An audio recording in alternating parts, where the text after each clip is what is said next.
नीम करौली जी को कुछ लोग हनुमान जी का अवतार कहते हैं, ये सही है गलत है? गुरु रामदास जी को भी लोग अवतार कहते जी। तो उनमें श्रद्धा है। श्रद्धा भाव में। अच्छा, अच्छा।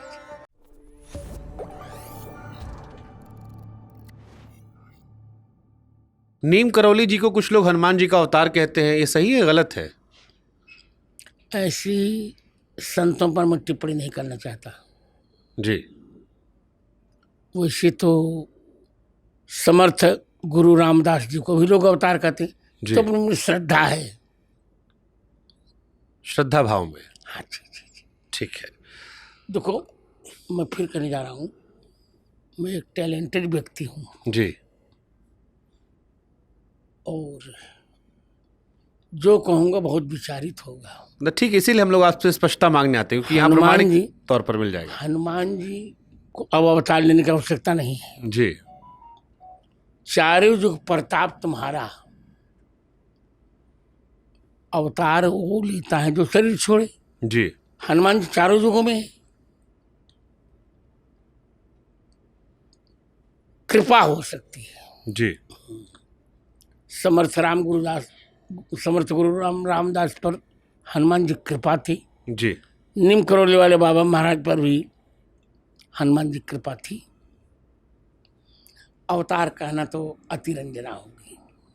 गुरुदेव, आपका हाथ कैसा है जिस पे चोट लगी थी? अब तो ठीक है। नरसिम्हा राव सरकार में आप पर लाठी चली थी। हाँ, चली थी ना। ये देखो, यहाँ एक काज थोड़ी टेढ़ी है। जी। इसके अपेक्षा देखो, जी। यहाँ लाठी भी चली थी जी। और मैं जेल में भी था। कई महीना? 8 महीने कल्याण सिंह के साथ मैं भी था जेल में। पर मैं भोजन मंगवा लेता था बाहर से। जी। उसमें मेरी बड़ी बहन, आप सबकी बुआ जी थी, जी। डॉक्टर कुमारी गीता मिश्रा, जी। जी। जी। वो मेरी थी तो बहन, जी। पर व्यवहार में बहन कम थी, माँ अधिक थी। जी। तो भोजन पहुंचा देती थी, मैं कर लेता था। सुंदर। बहुत संघर्ष के बाद ये मंदिर देखा है। बहुत संघर्ष के बाद देखा आजकल, पर इतना संघर्ष के बाद भी जी। उस कष्ट में मैं नहीं हूँ। जी। जबकि मैं कह सकता था कि गोविंद देवगिरी ने कब आंदोलन किया, कब आंदोलन भूमिका निभाई, जी।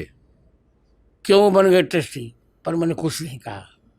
तो देखिए, संत उसी को कहते हैं जो कार्य करके पद न चाहे। हनुमान जी ने 3 राज्य जीतवाया।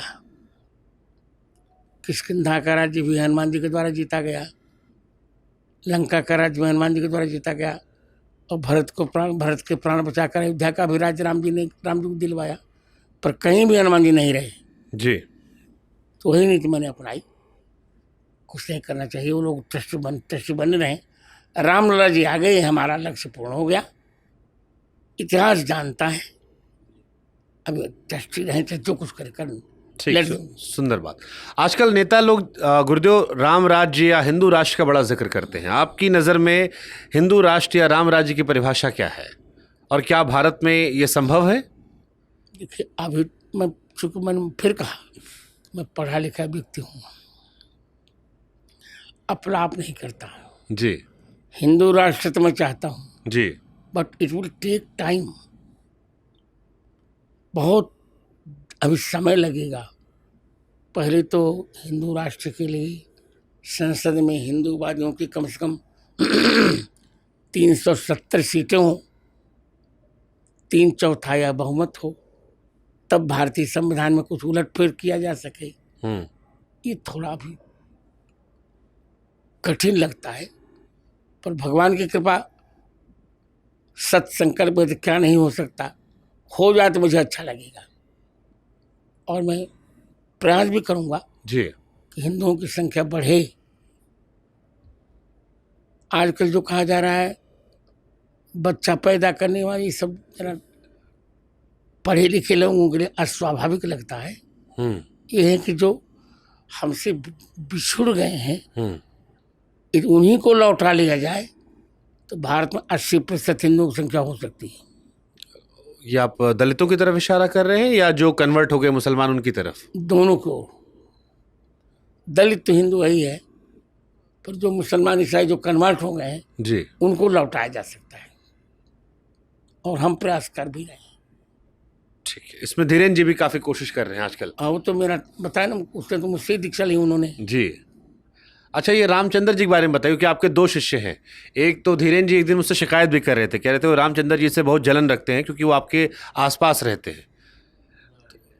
नहीं नहीं, सकारात्मक तौर पर उन्होंने कहा कि मैं इसलिए जलन करता हूँ क्योंकि गुरुदेव के हमेशा करीब रहते हैं, उस दृष्टिकोण से लगाव वाले भाव में उन्होंने कहा।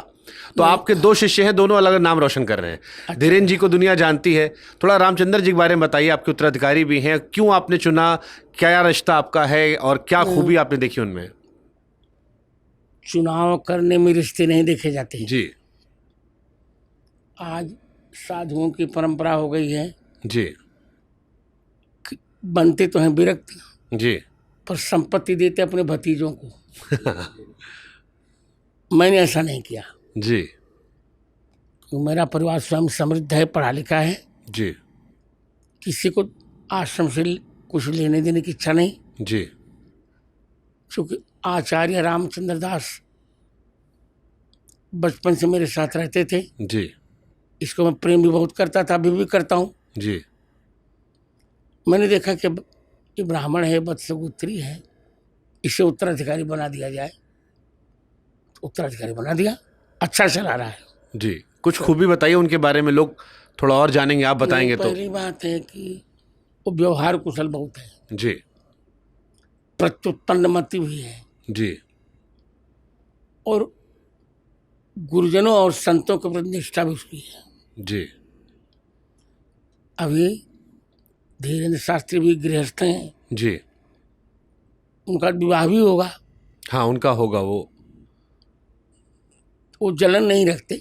नहीं, वो मोह वाला जलन था कि वो ये आपके करीब रहते हैं, तो वो कहे कि मुझे भी करीब रहने की इच्छा होती है, लेकिन अब मैं अलग जिम्मेदारियां पा गया हूं, इसलिए मैं दूर रह के अपना काम कर रहा हूं गुरुदेव के आशीर्वाद से। नहीं, वो जलन नहीं, जी एक आनंद है, जी उसको जलन नहीं करना चाहिए। जी